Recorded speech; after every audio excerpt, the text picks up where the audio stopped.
Hello বন্ধুরা, আজকের এই আলোচনায় আমরা ডুব দেব অর্থনীতির এমন একটা বিষয়ে যেটা ছাড়া গোটা সিস্টেমটাই অচল। হ্যাঁ, আমরা কথা বলছি বাণিজ্যিক ব্যাংক নিয়ে।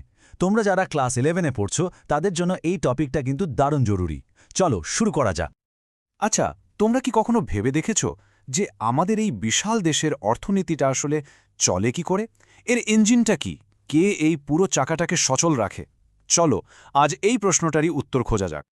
উত্তরটা খুব সহজ আবার খুব গভীর। এই পুরো সিস্টেমটার একেবারে কেন্দ্রে হৃৎপিণ্ডে রয়েছে বাণিজ্যিক ব্যাংক।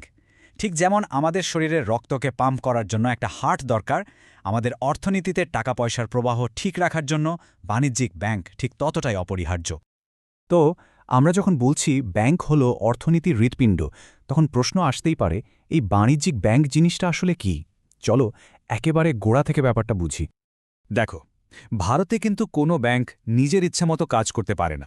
সবকিছুর জন্য একটা আইন আছে, আর সেটা হলো ব্যাংকিং রেগুলেশন অ্যাক্ট ১৯৪৯। এই আইনটা ব্যাংকিংয়ের একটা পরিষ্কার সংজ্ঞা দেয়।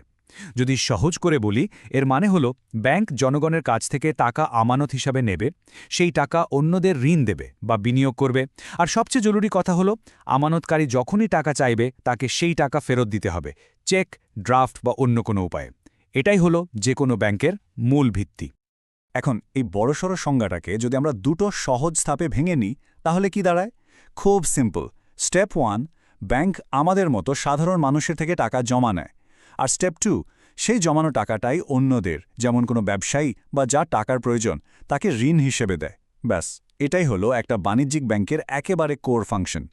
আমরা তো ব্যাংকের মূল কাজটা বুঝলাম, কিন্তু তোমরা তো অনেক ব্যাংকের নাম শুনেছ, তাই না? State bank of India, HDFC, ICICI, এরা সবাই কি এক? না, একদমই না। এদের মধ্যে বেশ কিছু ভাগ আছে। চলো এবার সেই প্রকারভেদগুলোই একটু দেখে নেওয়া যাক। ব্যাংকগুলোকে প্রধানত দুটো বড় ভাগে ভাগ করা হয়। একটা হলো তফসিলি বা শিডিউল্ড ব্যাংক, আর অন্যটা হলো অতফসিলি বা নন শিডিউল্ড ব্যাংক। ব্যাপারটা কি, যে ব্যাংকগুলো রিজার্ভ ব্যাংক অফ ইন্ডিয়ার একটা বিশেষ তালিকা, যেটাকে সেকেন্ড শিডিউল বলে, তার অন্তর্ভুক্ত, তাদের বলা হয় তফসিলি ব্যাংক। আর যারা এই তালিকায় নেই তারা হলো অতফসিলি। তফসিলি ব্যাংক হওয়ার জন্য কিছু শর্তও পূরণ করতে হয়।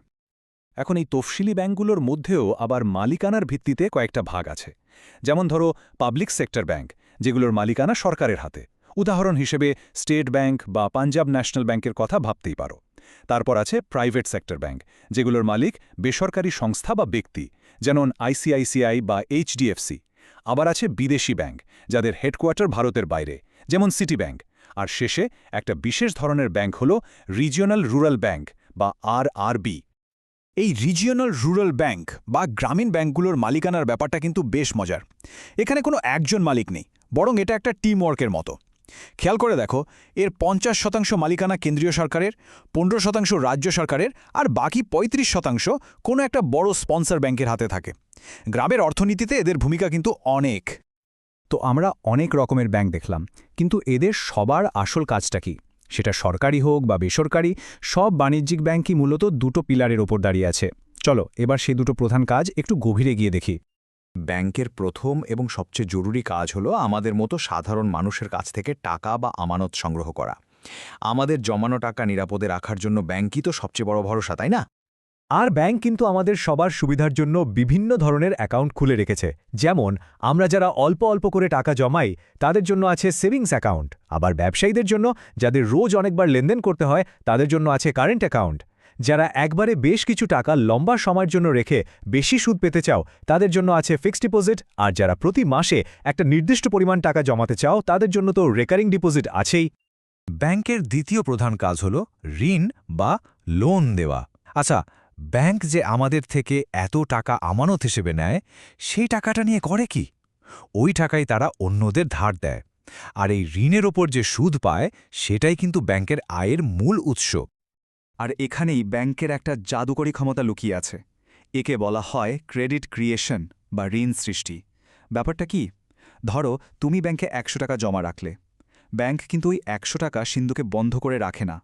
এর থেকে একটা ছোট অংশ রিজার্ভ রেখে বাকি টাকাটা অন্য কাউকে লোন দিয়ে দেয়। মজাটা হলো, সেই লোনের টাকাটা আবার অন্য কোনো অ্যাকাউন্টে জমা হয়, আর সেই ব্যাংক আবার তার থেকে লোন দেয়। এইভাবে তোমারও রাখা ১০০ টাকা থেকেই অর্থনীতিতে কয়েকশো টাকার লেনদেন তৈরি হয়ে যায়। এটা একটা অসাধারণ ক্ষমতা যা শুধুমাত্র বাণিজ্যিক ব্যাংকগুলোরই আছে। কিন্তু ব্যাংকের কাজ শুধু টাকা জমা নেওয়া আর লোন দেওয়ার মধ্যেই শেষ নয়। এর বাইরেও তারা আমাদের অনেক কাজে সাহায্য করে, অনেকটা আমাদের পার্সোনাল ফাইন্যান্সিয়াল অ্যাসিস্ট্যান্টের মতো। এগুলোকে ব্যাংকের গৌণ কাজ বা সেকেন্ডারি ফাংশন বলা হয়।